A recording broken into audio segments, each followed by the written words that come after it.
Well, greetings vinyl community, and welcome to VC Friday. This might be a bit of a challenging one to make because of extraneous noise. There is a house that is across the street from my building that has been in a constant state of renovation for like the better part of 15-20 years. And it's just been rebuilt and remodeled and divided up into units and landscaped. They paved the front yard, and they tore all that out and they laid down sod, and there was somebody living there and they'd actually put a garden in front, and then that all got torn out and they paved it again. And this week they're putting a new roof on the place, so if you start to hear a lot of banging around, that's what's going on. Trying to start this while they're at lunch.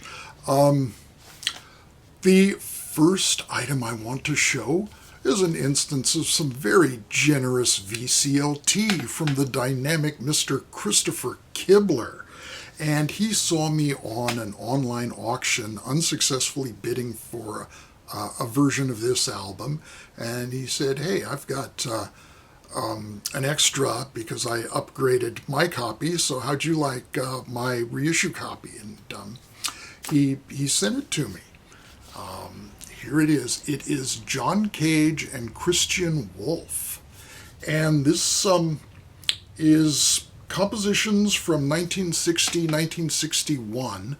The album was originally released on the Time label in 1963 and then reissued on Mainstream in 1970. This is an Italian pressing from 2016 on the Jean Dielman label. And this whole address here, this is not the label address. That's actually part of the label name. They're named for a French art film. I think kind of a gray area label. And this is music by two composers who are both known for incorporating indeterminacy in their music. John Cage, of course, is famous for, probably most famous for his silent piece, 4 minutes 33 seconds, where the actual sounds you hear are just the ambient sounds around the performance while the pianist plays nothing. Other pieces involve instructions that don't contain any determined musical patterns. For example, radio music, his radio pieces that give directions for how to manipulate the dials on the radio, but the actual sounds you hear depend entirely on what happens to be broadcast at the moment. On here, his composition is cartridge music, which takes up side one, and that uses phonograph cartridges with various items attached to them and instructions on how to manipulate them. So this is an electronic piece, while the Christian Wolff side is 3 compositions which are more conventionally notated. He actually uses regular musical notation in many of his pieces, but the musicians aren't playing with a direct synchronization. They kind of have to follow each other and improvise where one comes in and another's required to follow him, and there are instructions on how they're supposed to do that.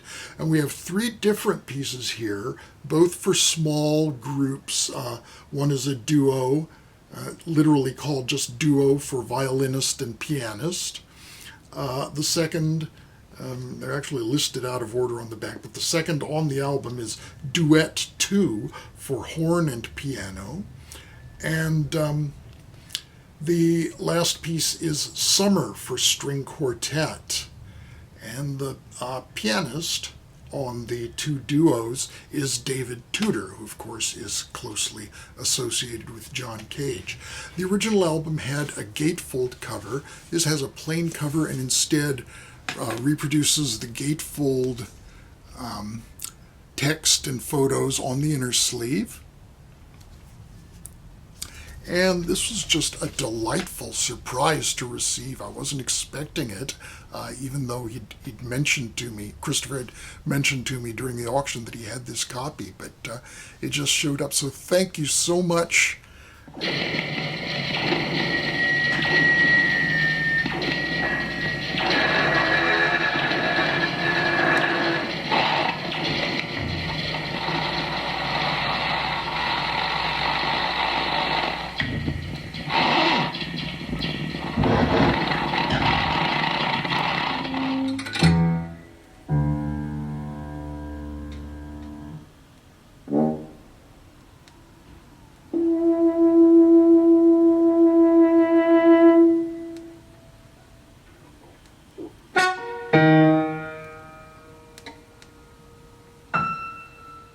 Here's an album I found at my local shop, Vinyl Solution. Turkish Sufi music, folk lute of Anatolia, by Ali Ekber Çiçek, who sings and accompanies himself on the balama, which is a stringed instrument also known as the saz. It looks like a bouzouki or a mandolin with an extra long neck. And this is devotional music from the Sufi tradition. And this is apparently a pretty desirable release on the Lyricord label from 1985, because when I looked this up on Discogs, and I found that there were 4 copies being offered. 3 of those are from the US, and all of them were priced the same, basically. They were all $65. And the other one was shipping from Germany and had the annoying price of 77 euros and 77 cents. I paid $3 for this. Perfect condition. The shrink was still on. It had a $6.99 sticker from Tower Records on the shrink. And I think I got a bargain. 72 dil içinde 72 dil içinde Dil Muhammed Ali'nindir Dil Muhammed Ali'nindir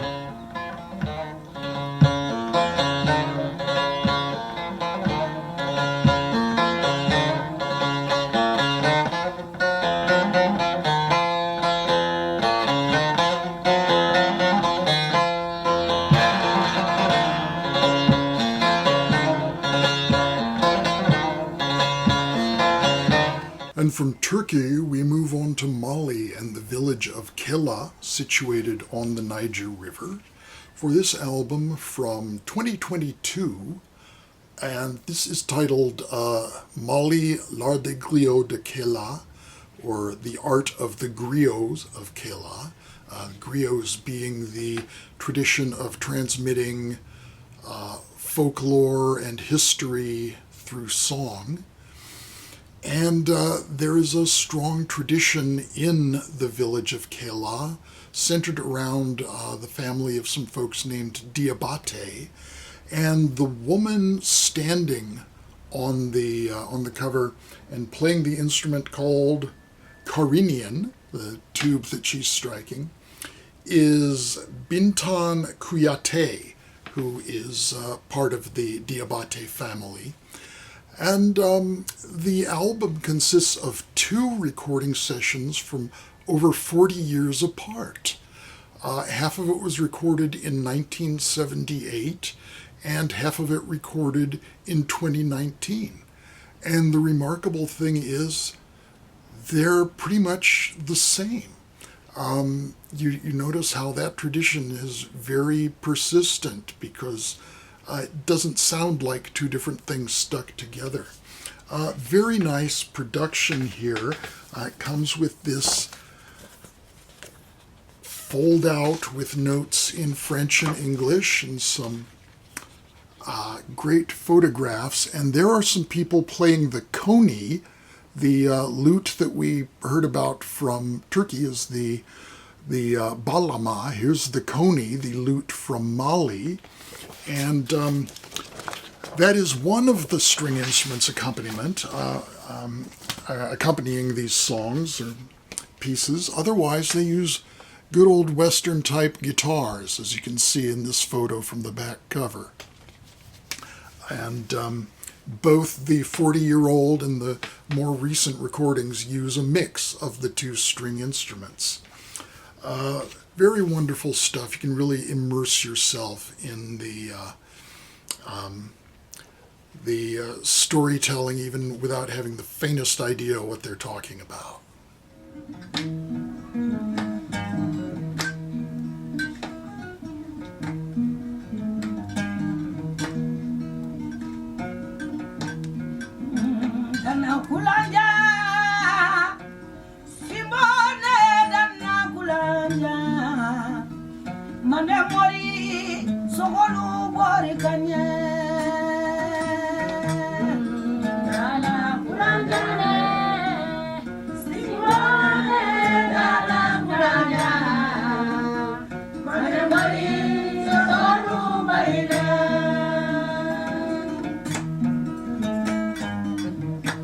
So, from Turkey to Mali to Poland, and this album from 1990 by Reportaż from the city of Poznan in Poland. The name means reporting, and this is the album Up the River. Originally released, self-released as a cassette in 1988. Apparently that was an edition of all of 70 copies. This is the reissue from 1990 on the Points East label, which is a subdivision of Recommended Records from the UK, specifically devoted to Eastern European music. This has no information included. I don't know if there was supposed to be an insert. This was a new copy. It's old stock from Wayside, but they don't tell you the band members or any other kind of information. You just get Up the River, and there are no track titles. It's two side-long movements, I guess, of Up the River, because it is a continuous piece of music. It's in the rock in opposition, avant-rock vein. If you're into the more outside side of Henry Cow or Universero or Artzoid, then that's partially the territory this covers. Looking it up online, there are just 3 people responsible for this. The main man is Andrzej Karpinski on drums and spoken words and objects. Paweł Paluch is on bassoon, and I'm sorry, I can't pronounce Polish. I have no idea what the correct pronunciations of these names are. Paweł Paluch on bassoon, toy xylophone, and vocals, and Arnold Dabrowski on piano, synthesizer, crank lyre, and vocals. Crank lyre, I assume, means like a hurdy-gurdy. This is incredible stuff, so highly recommended if you can dig a copy up. They do, I think, still have some copies on Wayside Music. And I'll give you a little taste of the opening minute or so.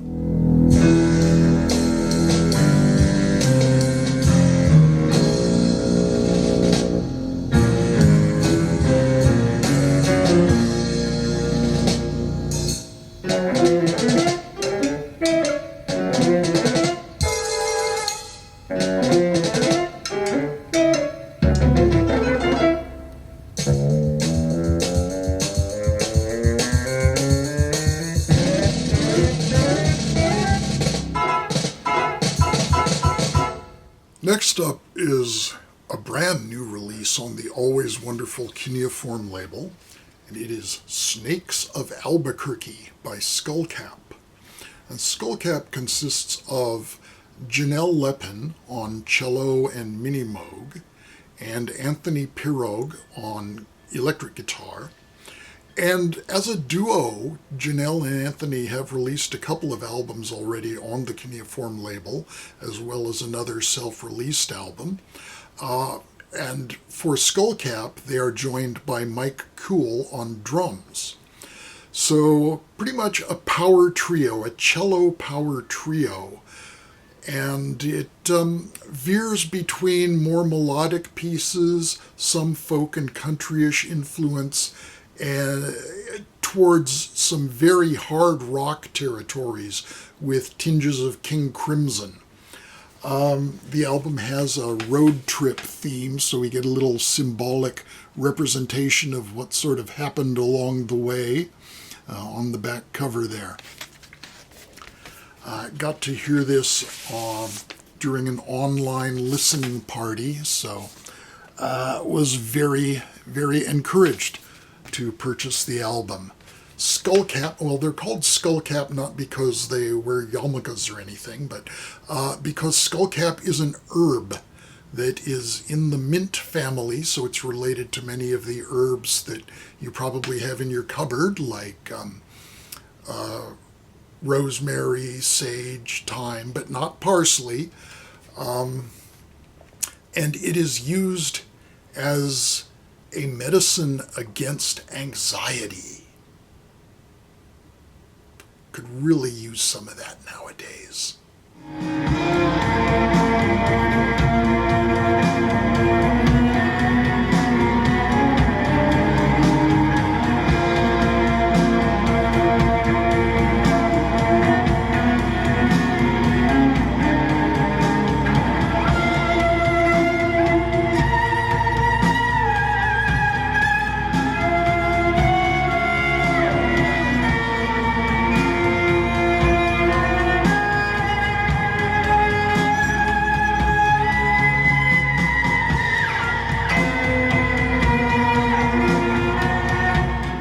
Another record I picked up at Vinyl Solution recently was this classic release from 1960 by the modern jazz quartet Pyramid. This is the classic lineup of the quartet with Milt Jackson on vibes, John Lewis on piano, Percy Heath on bass, and Connie Kay on drums. And they include two original compositions by John Lewis, opening each side. Side one begins with Vendome, a very classical-oriented piece, distinctly Bach-influenced composition. Side two begins with the classic Django. I'm using the word classic an awful lot, but it's a very appropriate word to use in association with the modern jazz quartet. Django is, of course, John Lewis's dedication to the great guitarist Django Reinhardt. Otherwise, there are a couple of standards on here. They do How High the Moon and It Don't Mean a Thing If It Ain't Got That Swing. The title track, Pyramid, is a Ray Brown composition. Great piece. And the album is rounded off with Romaine, a composition by Jim Hall. The album was released in 1960. This particular copy is a 1968 pressing.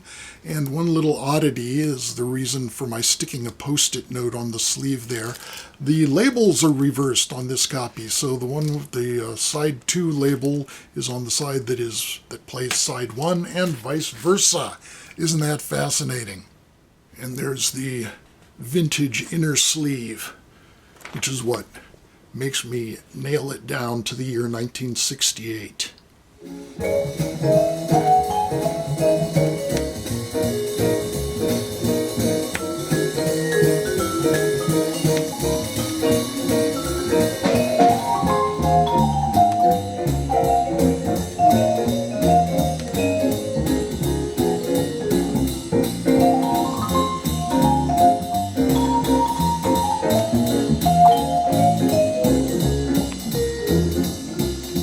And finally, another recent release. This is from 2022, Devotional by The Lord and Petra Haden.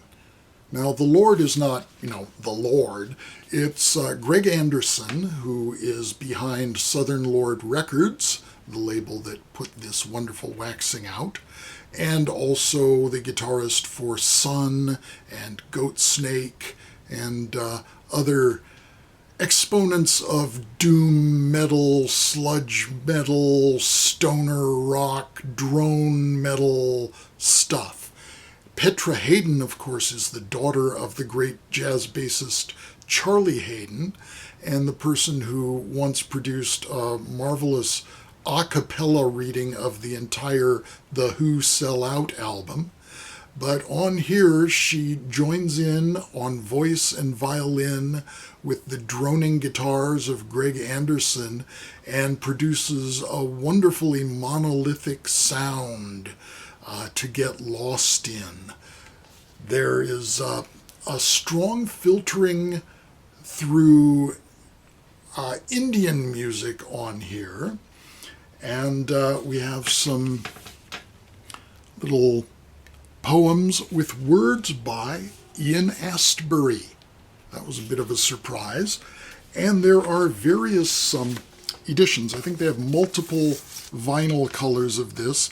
I got this from their Bandcamp page, and I selected the purple vinyl because that's my favorite color.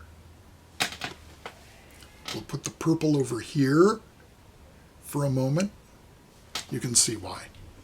Oh, and there are no side indications on here, so you've got side Bird, which is the first half of the album, and the second half of the album is side, I don't know, this looks kind of like the Sun logo. Maybe it's a low-budget Vertigo swirl.